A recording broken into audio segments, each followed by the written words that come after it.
Welcome, Benjamin Carraud. I'm very excited about our podcast today and in this series. Thank you for coming on.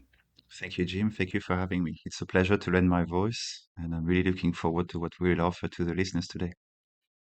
Yes, it's really very exciting. We've been meeting to get ready for today, and for me, the excitement has just been building.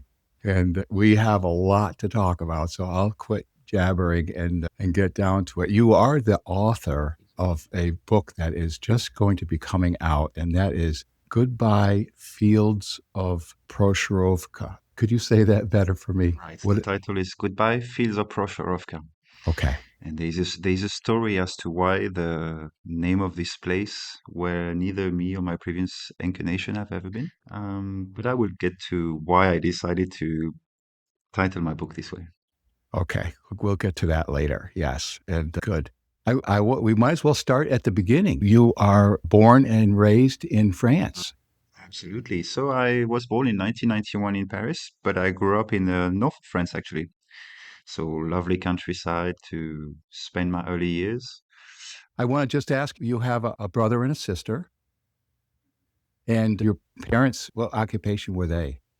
So my mother is British. She's from England actually. So Okay, she started her career. I think she worked in finance in the city in the 80s, and then okay. she decided for more peaceful life, and she became in France an English teacher. Oh, So she ran an English school. As for my father, he was a businessman. Yeah, he's retired. He's retired now. you're the oldest of the three then, and went to school there in northern France. When you were really young, you suffered from nightmares that were Yeah. very extreme. Can you Oh tell us yeah. about I that, please? Yeah, it's strange because when people ask me, random question, what are your earliest memories? Well, mine is waking up crying, but instead of waking up in my bed, I wake up in my parents' living room with my parents essentially trying to understand what's going on. And this was just one example of the many nightmares that I had. It's strange enough to say that my brother and my sister never had these nightmares.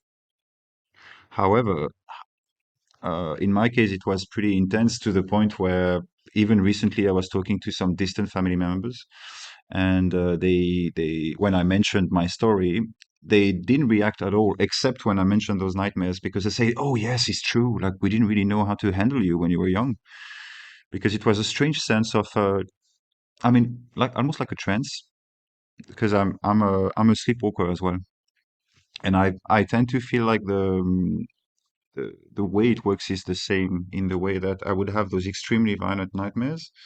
And they took the form of, yeah, night terrors. So I would be leaving my bed and trying to explain what I was saying to my parents. If you've actually seen the talk I gave at the Reincarnation Symposium, there's an anecdote behind this because my father listened to that talk and came back to me after and said, "You really need to put in your book that the nightmares you were having, they sound a lot like one of the battles I described at Procharovka, right? Like tanks ramming each other, which is, I will explain why I was dreaming about that, but that's something I was when I was 2 or 3, maybe. After you finished your schooling, then you didn't stay in France. How come? Uh, Consequences of growing up in a small village, I guess. Even beyond that, I think we're all wired differently when we come on this planet. And I always say as a joke that was I born 300 years ago, I would probably the kind of guy to volunteer to go on boats for a year-long trip around the planet. It just so happened that in this day and age, I was able to actually travel, study, and then work abroad. And it never really crossed my mind to stay in France. Even right now, I'm in a situation where I wrote my book in Thailand and Vietnam, but then I went back to France to edit it. And literally less than 2 weeks after I was done editing, I was back in a plane and back to where I am now in Vietnam. Got Mhm. settled in Vietnam or in China, I think you were at that time. Originally, yes, Okay. originally China. It started when I was 24. So I arrived in Shanghai and it wasn't love at first sight because I never had a love relationship with that country. Okay. However, very clearly, it struck me that the preconceptions I had about Asia as a whole and China specifically were dated, and for some of them, they were just completely invalid. And I think it sparked a curiosity in me. Also, it happens that I was young, I was willing to work very hard, and China somehow gave me this playground Oh, where, okay. oddly enough, they didn't really care about who I was before. What they cared about is, are you able to be who you say you are and deliver what you say you can deliver? And that those 10 days turned into 8 years.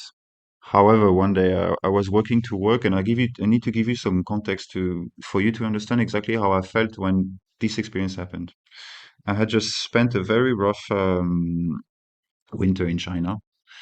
My work situation was, it was entrepreneurship, so obviously there's some risks. And I think the novelty of the country had worn off. I had gone through a pretty rough winter. The weather was bad. I felt a bit alone. And spring came, and I really had a lot of hope because I was always I was aware of the rhythms, the fact that there's a cadence to the year, and usually the spring is where I feel the best. But for some reason, it didn't change that year, and well, the pressure, the stress. But then one day I'm working to work, and this is meaningful for me because this was usually my only moment of peace. Walking to work, took me about half an hour, and and all of a sudden I wasn't in China anymore. I wasn't in the streets. Without realizing it, I had entered a completely different world, Okay. and Okay. it's such a physical experience because I could describe visually what I was seeing, but for some reason this is not what really struck me. I uh, Instantly I'm in a city that experiencing vicious fighting, and I noticed that there are men around me, and it's immediately apparent to me that those people I'm leading them. I'm their officer. I decide where we go and especially at what rhythm, because there was this strange dance that I immediately noticed, that the way we move in this landscape is very staggered. You move, you wait, you sit, you look around for any sound. And speaking of sounds, now I realize that there is some things whistling above my head, quite high, and immediately apparent that it's artillery, even though I've never heard artillery in my life. But there's a roar. You can hear it, and the change of frequency tells its story. And even though I've never been in the army, I understand all of these things. Yeah.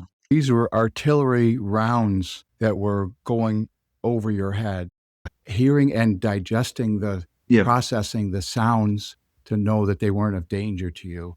It's so amazing to me that not only were you like if someone was transported to a field of daisies or something like that, but you had all of the human processes that a man in leading other men in battle would have in that instant. It's um it's strange because it wasn't a conscious analysis of the situation. You find yourself holding some. I mean, at what point in my current life would I feel comfortable having artillery whizzing overhead? None whatsoever. But in that situation, I know that it's our guys sending those rounds. So, and the fact also that there is no returning fire also tells its own story. I have all this information coming together. The thing that left the biggest impression was the threat. Even though in that image I'm not shooting, nobody around me is shooting, I think, and I especially don't see enemy soldiers. However, their presence is felt very sharply because I'm aware of several risks. I'm aware of stragglers who willingly let themselves be overrun by the advance party of the German army. And I know that there are some guys out there that will at some point come out of their hiding spot to take a pot shot or two. And that sensation that you could be in somebody's crosshair in especially in a city like that where it's a three-dimensional battlefield, because my fear is up there. I'm looking at the top floor on both sides because I know that this is where the threat will come from. And as quickly as it came, it just vanishes. It lasted maybe 5 seconds. So there was a whole evolution of the situation because, strangely enough, I wasn't. It never even crossed my mind that any of this could be real. My first reaction was, I've something snapped, and I know I was prone to, of course, anxiety sometimes, just like everybody, and I just didn't know, what to do with it, because now it's also not like it happened once and then for 3 months I had nothing. I think a few days after I had another one, and then it started very quickly. In the span of maybe 2, 3 weeks, it became like a almost daily thing. Mm, very disturbing. Yeah. The thing is, I had no framework to understand what was going on because I had heard of visionary experiences, but I didn't connect the dots because I wasn't meditating. I wasn't doing drugs. I don't think I was even drinking alcohol because I'm really not a big drinker. And so for me, the only explanation was the stress that I was going through and the pressure that I was piling had caused something to snap, and that was my first thought. Something has snapped, and what do I do with it now? There you are, just a human being, and you're having had this very extreme situation out of the blue. That must have been unsettling. Is not a big enough word for it. It's the worst loneliness you can feel in this life, Jim. It's not trusting your own mind and not knowing whether what you perceive, because I mean these were, as far as I was concerned, these were perceptions. I mean, at least images in my mind. And that's a very, very traumatic feeling, especially since my first reaction was just not to talk about it. I think it took me probably over a year. Yeah. You said you had these for over a year. Before I started talking about it, yes. I left China in probably 2.5 to 3 months after I had this first experience.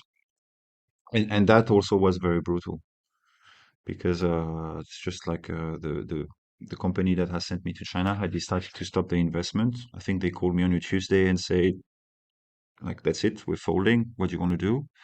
And I said, well, buy me a ticket to go home. And 2 days after, I was in the plane.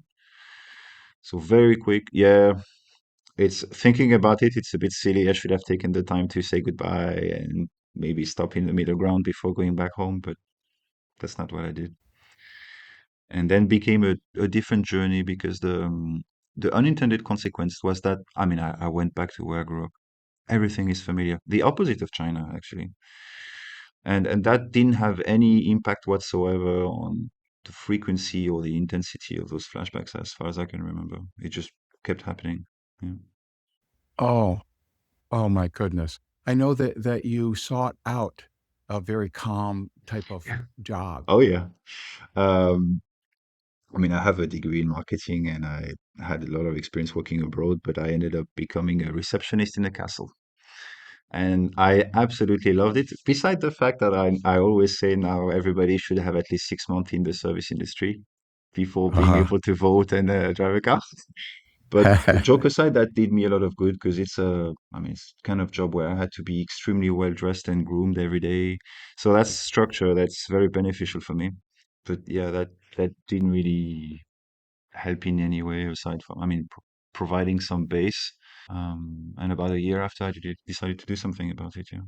I can see where you're going with that. Is that okay? I'm back home. I'm going to get structure. I'm going to get structure that's not going to stress me out, and maybe these flashbacks will stop, and maybe I'll go back to my normal self. But it didn't. It didn't Well, happen. you put it very eloquently. In my mind, it wasn't that simple. It's more like I came back and I wanted to do something. And if I remember correctly, I think my mom saw a job advert and I just responded. And of course, they hired me because they have I mean, again, small village where I come from, somebody that speaks two or more languages is pretty rare.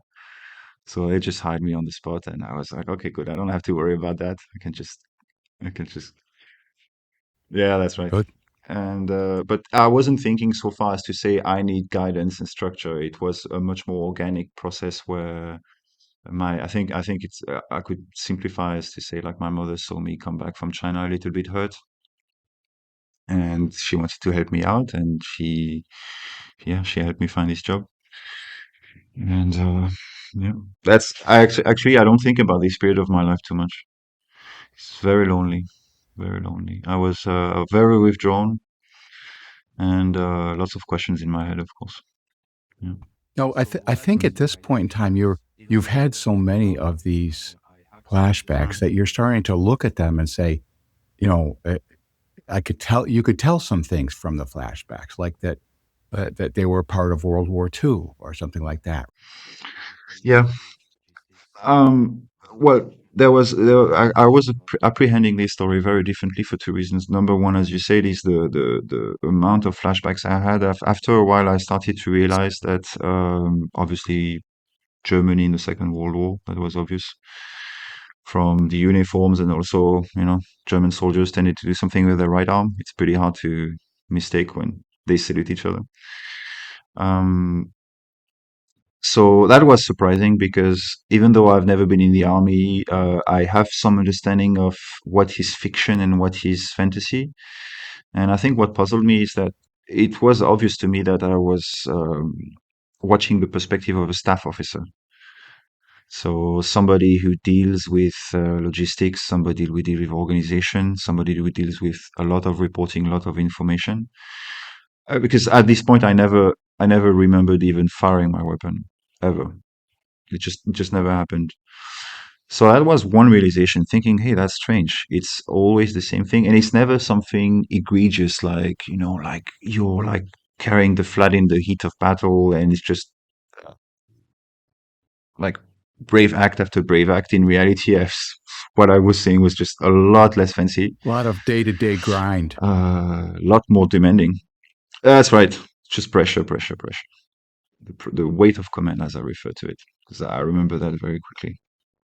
And another thing happened when I was in China. I had a very random encounter with a documentary that was done by a French journalist called Stéphane Alix. And I'm even to this day, I'm really not big into this new age slash esoteric stuff. I eye it a bit warily, maybe a bit too much for my own good, but anyway, that's how I am right now. But I find this documentary about reincarnation. I think I would have to. I think it was the title was called "Extraordinary Investigations." There was 3 or 4 episodes, and each episode had a different one. And there was one of them where they covered cases of, I mean, essentially individuals who have past life memories. And that documentary left a very good impression on me. Not so much because I related with my flashbacks. For some reason, I just didn't make the connection. Where I did make the connection was the nightmares, because this is something that had always puzzled me. And something I didn't tell you at first is that those nightmares I had when I was a child, I don't think they really fully stopped, because I have souvenirs of very disturbing nightmares when I was 12 or 13 that that stuck with me. And there was usually two kind of nightmares. Usually it's witnessing others, I mean, being tortured. Um, or just being abused, and or just driving through, yeah, or doing things also. Don't really like to talk about it. I give one example in my book, and I develop it later in our talk, but just things that you shouldn't be dreaming about when you're 13 or even younger. And I think about maybe 6 months to a year after I came back to France, the two started to merge naturally, and I started to think, hey, like, what if there was some kind of alternative explanation to what I'm going through? Because I can't explain. I had gone to see a psychiatrist in France who said I didn't mention this past life thing or the past life memories precisely, but I did say I was bothered by things, and his assessment was that I wasn't schizophrenic. because he thought I had a very good grasp on reality. And actually, my problem came from the fact that I could identify what was those flashbacks and what wasn't. And there was a clear distinction. So he said, I think you should try to look at more, what was his words? Let's say less routine techniques. And this is where I made my first forays into actually searching for past life therapies or something like that. And that was the door I opened to the rest of the story, basically. Yeah. You had Mm. heard and seen of people, especially children, that had talked of and been Yeah. able to Oh wow. identify past lives. Yeah, the big dive. I did, but there was some things that happened before that. I think my original reaction when I was introduced to the concept of past life regression, I was a bit skeptical. Not so much that it would work or not work, but the idea of seeing things even more clearly, I wasn't really excited with that. To be fair, every step I took up until that point, and even much later down the line, I really thought like, "Hey, I hope this is the one, and I can just move on," or even the hope at the back of my head that some doctor would come and say, "Hey, like, actually, we think you would benefit from this drug, and it's gonna take it away completely." I would have. Yes. With hindsight, I view that suffering as not necessary because I think identifying with the pain was probably the cause of a lot of my troubles. Often this kind of pain, and this is what happened with my therapist. The problem is you go with your own preconception of how the therapy is going to go. At least that's how I went when I went to see her. I just talk and talk and talked, and she just noticed me. And I remember she did something that a bit pissed me off because I went on a 15 minutes monologue, and she just said, "I hear you." And I say, well, that's it. No, I react, like acknowledge my thoughts. And I think I repeated what I said again. I went on a second monologue, slightly shorter. And she said, I see you, I notice you, but like you can't identify only to your pain. There's more than what you're just experiencing right now. And the journey took us to do this past life regression, which was, I mean, life changing, life changing. It's a dangerous tool. It's a powerful tool, but it will change your life if you do it with the right people. Mm. That was in the documentary I saw. Um, because to be fair, when I heard adults talking about their past life stories or past life memories, I thought that's very interesting. Because a lot of the details they ring true, right? And those people, especially the one he interviewed, they don't benefit directly from this claim whatsoever. They have a career, a job, they do their thing. Something I always do when I listen to people who have extraordinary claims is how do they want me to feel when they tell me that story? It's something I learned and I find it very useful, but I just couldn't really wrap my hand around why they would make this up. So I took it at face value and said, okay, those people have experienced something that is definitely puzzling. But then came the case of Jane Leininger. And I mean, how can you argue against a child who tells the stories he told? And that, something that really stuck with me with that story is that when you reach the end of it, there's closure. I think he was invited by some Japanese journalists to go back around Iwo Jima and lay a wreath. And there I saw the release I so desperately needed. Mm. Extremely moving case. And I have to give credit to his father. He has no idea how many people he has helped, me included, because he was the key that allowed me to open this old lock that had been locked for a long time and finally peek through the door instead of just looking at the lights that shine through under the opening. It's an incredible relationship. I think Jim has really, he has opened a lot of things for me. He's not the only one, but I have to give credit where it's due. He's responsible for a lot of positive choices I made in my life. Actually, it's funny actually how I met Jim because in 2018 I started to talk publicly about my story, which is about 2.5 years after I had my first flashback. And pretty quickly, I was contacted by one of his research assistants who said, "Hey, I have this Dr. Matlock here who's a specialist." I had never heard of him before. And I said, "Yeah, he runs this Facebook group called Signs of Reincarnation. Come check it out." And I remember thinking, okay, this is going to be some fringe thing with 30 people in the group, 250 at the time, 250,000. I couldn't believe it. I was like, what? And and they have strict guidelines about how to talk about those stories. Because at the time I mean, it's imagine like you live your life with a huge pain in your spine, and then one day somebody comes and says, actually, if you do this thing, the pain will go away. Then you become instantly an ambassador of that technique, and you want to say to everybody, if you go through that, go see the pros, talk to the people who really care about going to the bottom of things.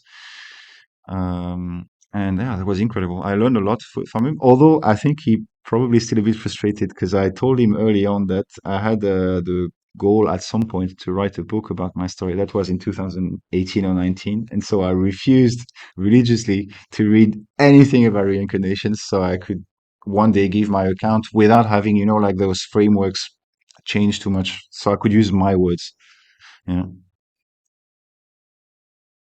Yeah, and that logic actually came. It wasn't as noble as that. There was also some other motivations. The number one is that I mean, I wanted to get away from that also because by 2018, when I reached out to, I mean, when I contacted Jim Matlock and we started to talk, I wanted to have as little to do as possible with those things. Because to be honest, I was just like, I mean, I was fine. I had just gone through a very transformative experience. I was back in China. Very quickly, I met a lovely girl, and I mean, I was like, cool. Like, I'm not interested in becoming a specialist of the theory behind reincarnation. It's just it's not my calling. Uh, yeah, I was like, just let me be, let me do my thing. Even when I went public with my story, I debated for a very long time using my name or not because I was like, maybe I don't want people to know I have this because this was not something I told very easily, as you can imagine. But yeah, that was my encounter with Jim Matlock. I will say this to the people who are listening to our exchange and are interested in learning about. I'm not going to say the theory of reincarnation. I will say the analysis of reincarnation as a phenomenon. There are some scientists out there, Jim Matlock, one of them, but he's not the only one, who has done a tremendous amount of work to uh, investigate so many cases that you can look at the body of data that we have and come up with generalization. And I think it's extremely important for somebody going through that because when I was going through my own experience and hearing somebody's testimony and say, I felt the same. I know how it feels. That's the feeling of community is so important in healing. On that note, let's finish up this episode and let's come back and talk about your first past life regression and move forward from there, if that's okay. All right, thanks.